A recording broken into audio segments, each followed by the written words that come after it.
So in this session, we are going to talk about the fisheries in Sri Lankan context. Of course, we have talked about the fisheries in Sri Lankan context as well.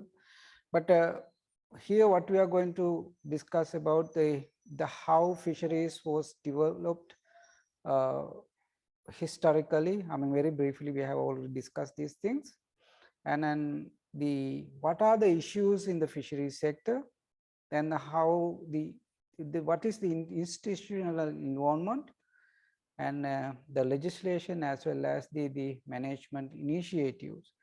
So that's what we are going to discuss.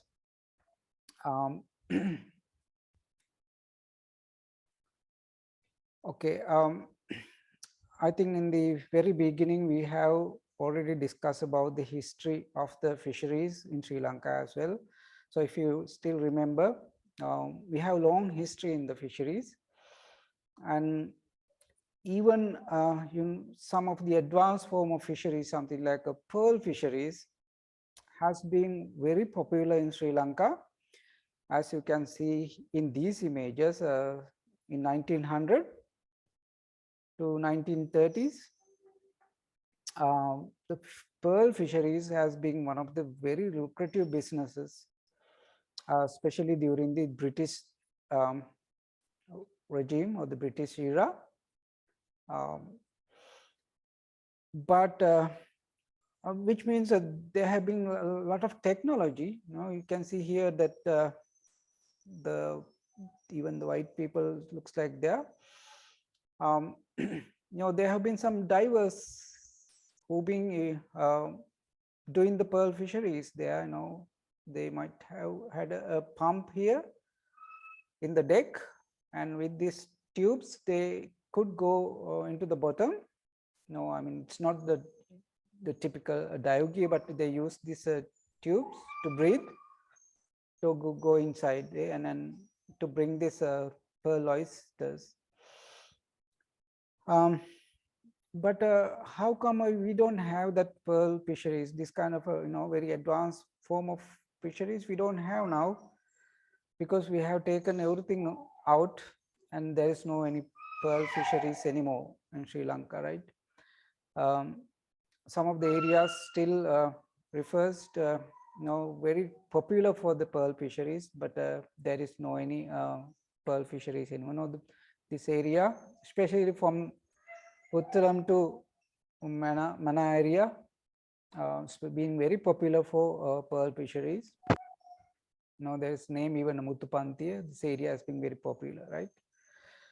Now, and thereafter this fishing gear called the madal or the beach chain has become very popular in Sri Lanka, right?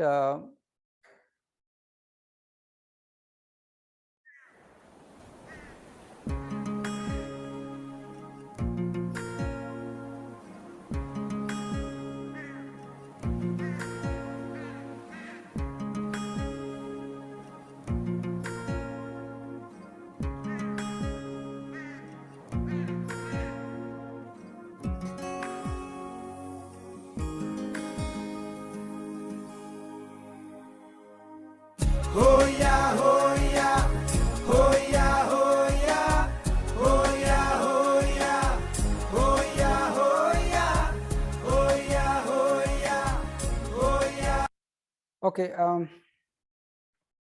these songs, and then it's all pretty much gone with that actually this fishing gear, because they need to keep a really good rhythm when they are dragging these nets.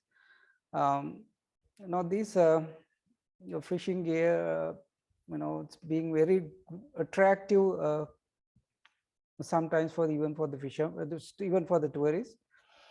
I don't know any of you had a chance to go in these things. I know there are a lot of students who come with me for volunteer work. They have a lot of experience working on all these dragging this kind of a net. I might have some videos which I can share later. But anyway, what I want to tell here that this the Madal fisheries was one of the key fisheries as to the fishing gear in Sri Lanka, especially 1930s and 40s. Almost all the fish catch, the coastal fisheries actually very much rely on this one single fishing gear called the beach seine, right? Nearly 98% of the fish catch actually came from this uh, beach seine, where later, I mean, of course, the most of the earlier, I mean, the historical fishing gear, they're very traditional. No, there is no any machinery involved. There was no any engines. They were traditional, right? And this is some that era is very much, it's in terms of the natural resources management, we have been very advanced. Actually, we had very good natural, uh, we had very good uh, management systems, which managed by themselves. It's now what we call the community-based management. Now we use this term community-based management, and now there are a lot of foreign countries, NGOs, and an expert trying to introduce this to Sri Lanka as a recent form of fisheries management, but something that we had in a long time ago as well. Though we had the terms, we call the community-based management, but we really had this community-based management because that management systems, they manage within their the areas within the village, or then some areas they have even some fine systems, and whatever there could, I mean, of course there could have been some conflicts as well, but they could solve this by themselves, maybe even after fighting. Anyway, whatever the way, they eventually they solve their problems on their own way. That's the traditional way of management anyway. And this, most of the management system has been, and on the even the fishing, the natural resource management extraction has been something that goes harmony with the environment, right? And even in these systems, they are very democratic. They share the most of the resources. Even if you are using a beach seine, the resources divide among the crew. The half perhaps go to the owner, because he's the one who is spending all the money, and the rest will divided equally among the crew. That's how they usually do. It's very very democratic way, right? And then that's how they dealt in the earlier, right? But now the problem was with the increasing the population and the demand for the protein and the food supply, and now the governments, the authorities couldn't actually handle with that traditional fisheries methods. That's where they had to involve in this the fishing methods. They had to sort of go for some transformation, especially in the introducing new way of fishing, like with new fishing methods and new fishing vessels, new technologies. The fisheries authorities has to introduce, right? And then that to go in line with the demand for fish, right? And that's where they started introducing craft, more motorized craft, especially after 1950s. And thereafter, instead of the normal nets, they introduced nylon or the plastic based nets. Before that there were only a coir. All the nets, like even the large beach seine, nets were made of coir and kohulanoli, right? But at the beginning, it was so difficult, even the fisheries authority, to introduce these nylon nets. There have been a lot of um, refuse from the fishermen. They are totally against this using plastic nets or the nylon nets. What I heard is that like the fishermen have chased the authorities away when they come to introduce these nets, because they think that this net's going to scare the fish away. But eventually, somehow they gave it for free for the fishermen. Some started using, and they found that these nets are too easy, they're less weight, and they're very durable and cheaper too. And that's where the fishermen started using them, and then they totally replaced the traditional nets with this nylon nets now. And eventually even the traditional crafts were you know moved into more mechanized form of fishing crafts. But as you can see here, the earlier versions versus the new things, right? Now now one of the issues with this the development of fishery, or the artificial development, at least the fishery authorities gave a lot of they pushed the fishing sector to develop. And this artificial development at the time of the introducing these new methods or new vessels, the all the aspects they will look at the development or the increase of fish catch, and they never, or rather they didn't look at actually about the management, whether they're going to cause any problems, how this is going to affect the people, the livelihood, the other livelihood, the environment. And they didn't think of these things. And I mean, this is very typical in Sri Lanka. Whenever you have idea, you just try to put that idea without looking at the feasibility. And that's where we have failed as a state, just like a fertilizer use, right? And the one person came with that idea, and everybody, and there were a lot of people who supported, and you just start acting on that until it become utterly a failure. And that's where you need to have a lot of you know testing before having. But the same thing happened in like fisheries as well.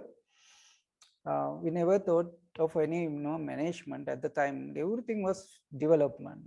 Even the Ministry of Fisheries was earlier Department of Fisheries, Ministry of Fisheries Development, right? Then it became Ministry of Fisheries and Aquaculture Development, but never had a term management, right? Because they all look at the development of fisheries. And then not only that, they started giving a lot of subsidies. Even the boats were given for free with the engine, all the fishing nets, even the concessions for the fuel. Likewise, there's a lot of promotions. Most are through the loans, ADB loans, World Bank loans, different, and some are actually as a foreign aids, but some are loans. That's how we develop the fisheries. Now with this lot of subsidies as well, now with that the fisheries become more more open access, right? And because even the government push more people to go and do fishing, and it become more open access. And that's where the problem started in the fishery sector, right? And without good plans, we started this fishing and developed fishing, right? And eventually started some conflicts between fisher groups, especially the conflict between the beach seine fishermen and the other fishermen, like the motor craft use fishermen. That conflict was so strong, that's where the government has to go for some regulation. because the beach and fishermen, they were complaining the authorities that these motor boats are actually badly affecting their catch, because they are operating their vessels in the very shallow waters, and where the boat has to go through these areas, and they damage the fishing vessels. Not only that, because of the noise from the boats, they couldn't get good catch. That's where there were conflicts. Then they start the government had to go for a beach chain regulation in the 80s. Under that, where the beach chains are operated, no, the motorized boat can be operated, right? And these beach chains areas were given some sort of a legitimate right. Some ownership was given for the traditional owners to do to operate the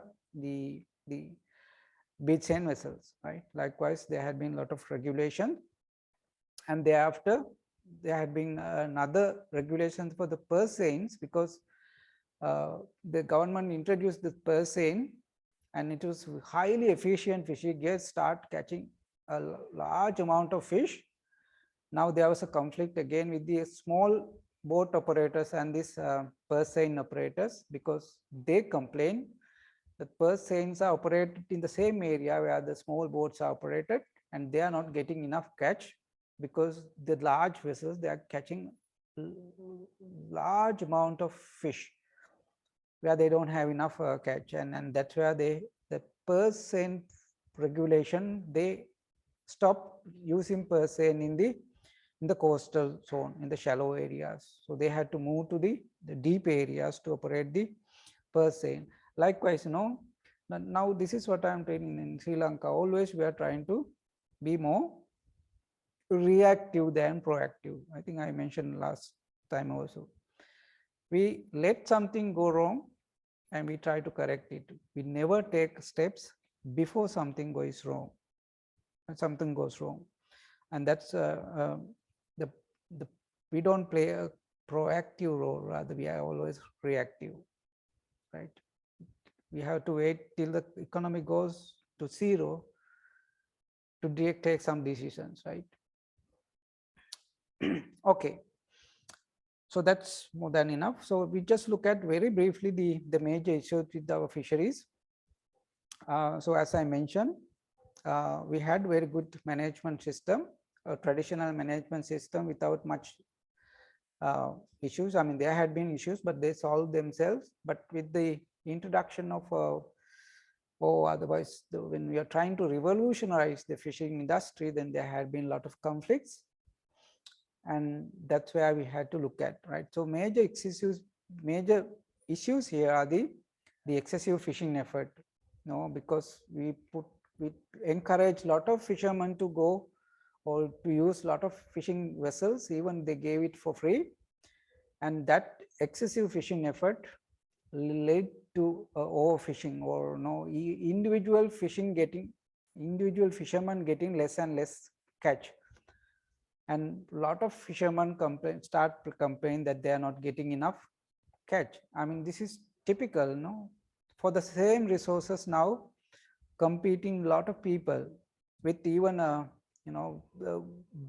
the vessels with different fishing power.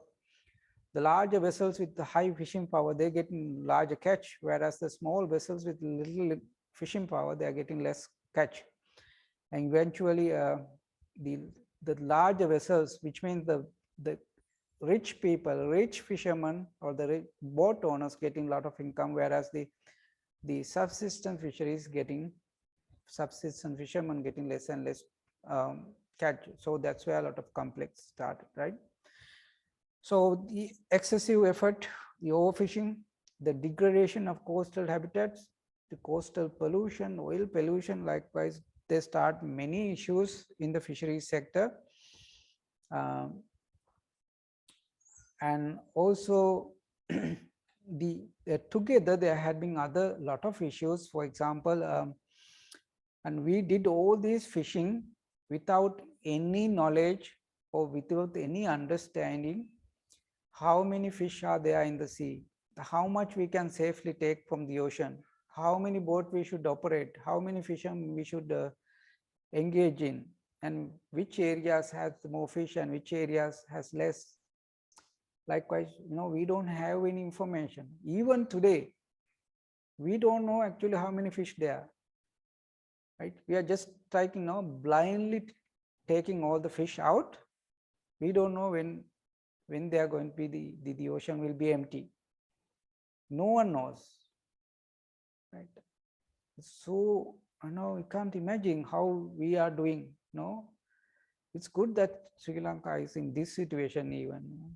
We don't have this information anywhere, right? Right. And the other thing is, our legal frameworks are still very old. We cannot handle some of the issues. For example, IUU fishing, illegal, unreported, and fishing, right? Illegal, unregulated, and unreported fishing, IUU. To handle this kind of a situation, we don't have actually necessary legislation, but now we are developing these things. The other things are post-harvest losses. At least 25–30% of their catch is lost for nothing because of the post-harvest issues. Because we don't have very good technology, we don't use very good refrigerators, and then the technology we use extremely bad. You might have seen some fish dragging in the on the fish markets. We just drop them from the boats, and we don't have research and development, right? And there is no capacity in the institutes. You cannot even imagine sometimes how the fisheries is managed, or there is no actually management. Because there is no capacity within the government institutes to handle. This is extremely complex subject, what is called the fisheries management. As you can understand, you need a lot of expert to do this job, and that's where we need to do the stock assessment. You know what it is. We have done some stock assessment exercise last week for the ARM second year students, and this kind of a stock assessment you have to do, and that's how you can understand what kind of fisheries there and how it is doing, and we can decide on how many boats to be used and where to be used, and then which seasons to be closed, which seasons to be open. Likewise, you can take many management decisions. So what we are doing, everything blindly without any idea, right? Lucky that at least we have this, right? We haven't done any resource surveys. Last time we had a fisheries resource data survey in 1980s, right? It's more than now 32 years. That was on a very small scale resource survey done in the coastal waters. For last 30 years at least, we haven't done any resource survey, and resource surveys are very important. That's the only way we can understand what kind of fish are there and how many of them are there, what is the safe limit that we can harvest. Likewise, we can do we can get many data, right?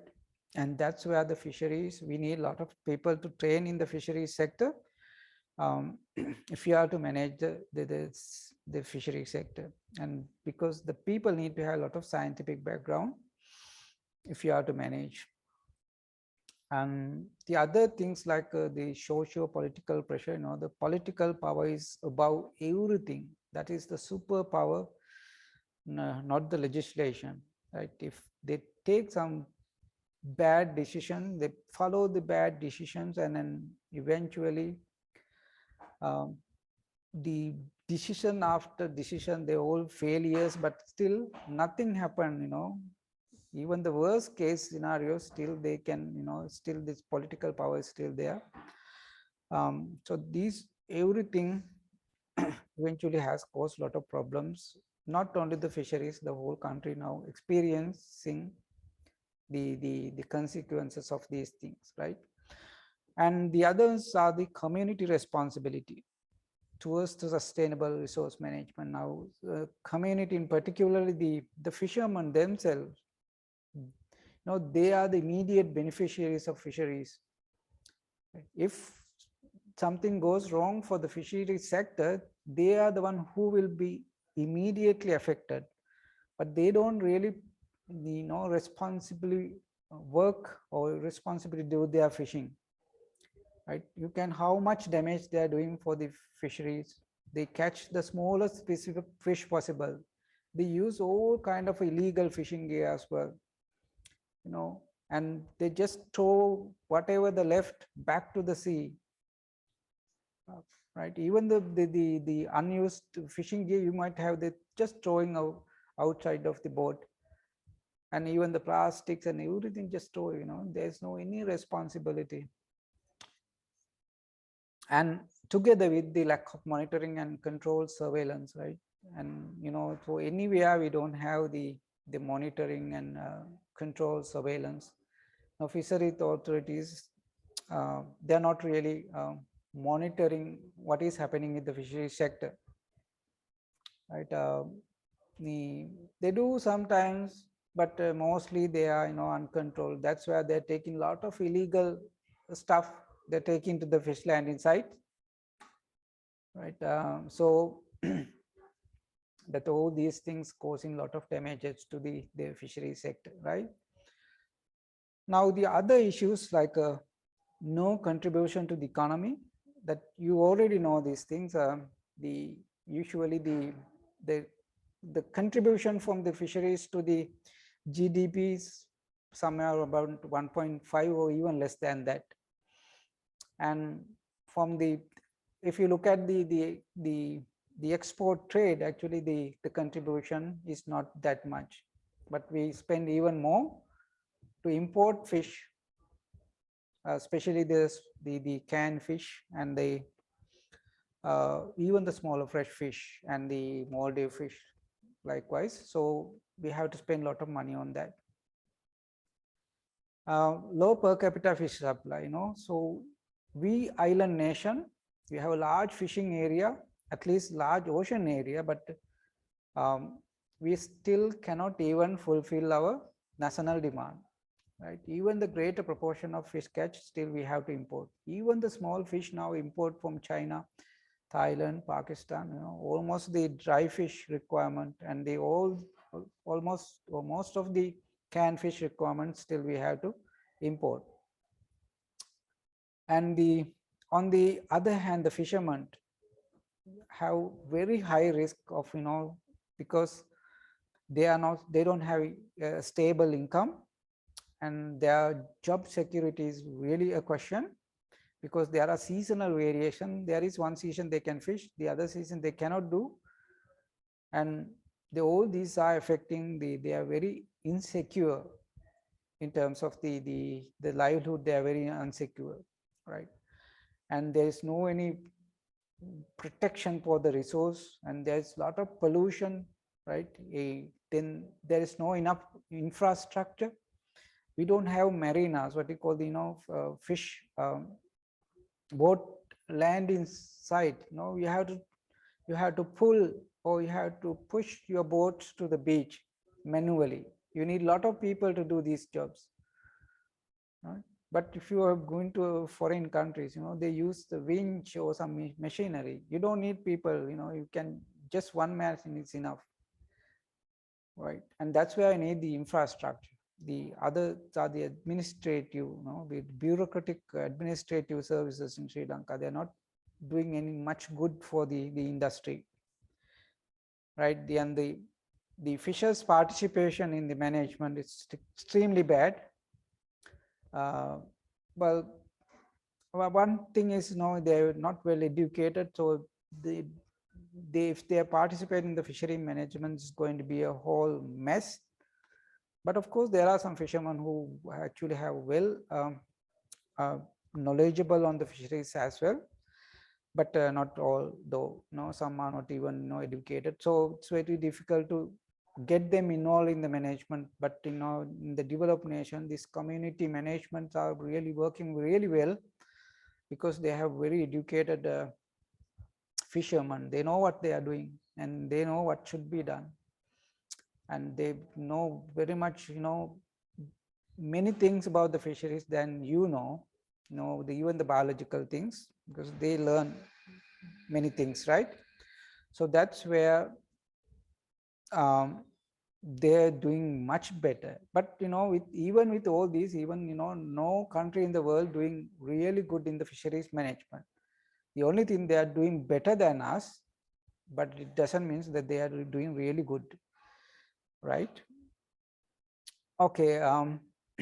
So then, if you sort of summarize the key issues in the marine fisheries sector, the overfishing and the reducing the fish populations, or the dwindling populations, that populations are going down.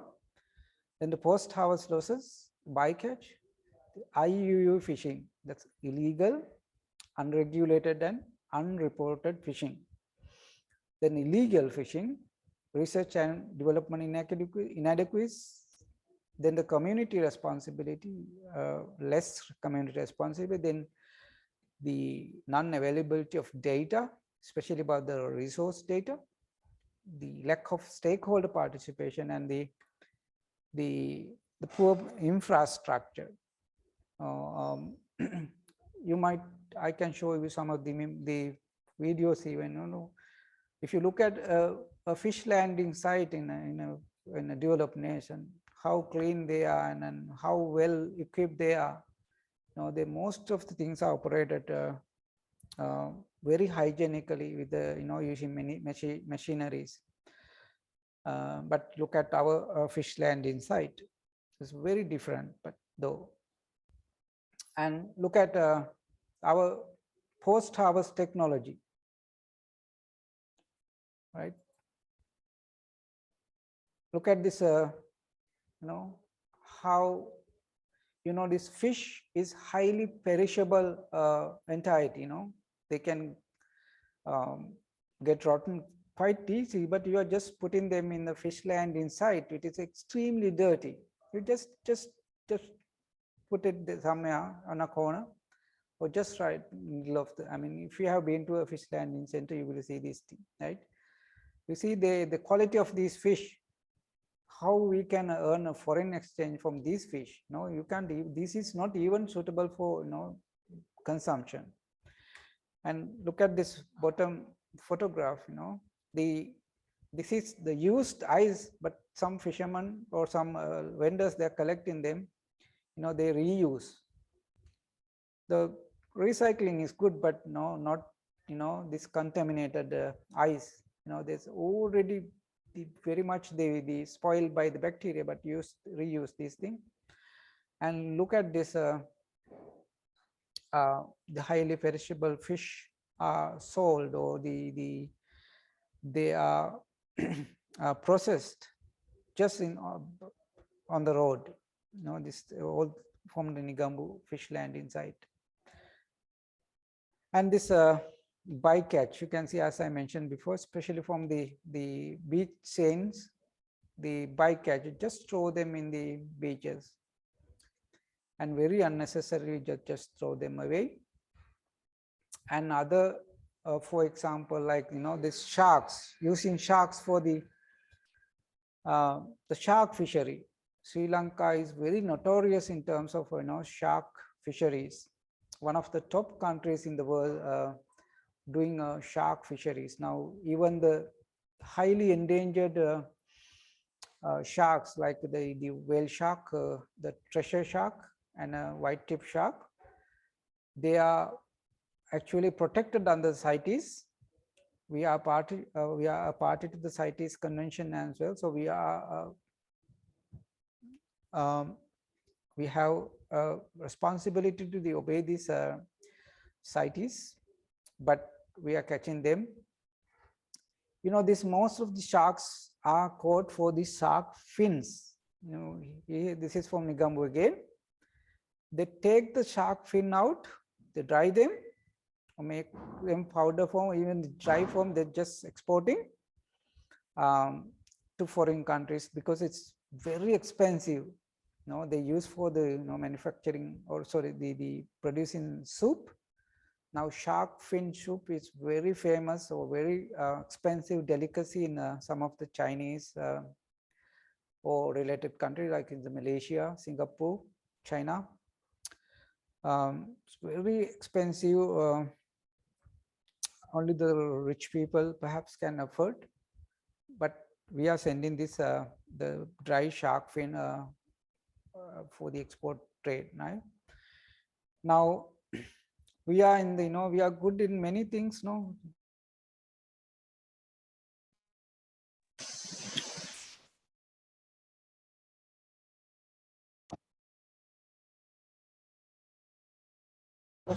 power, right?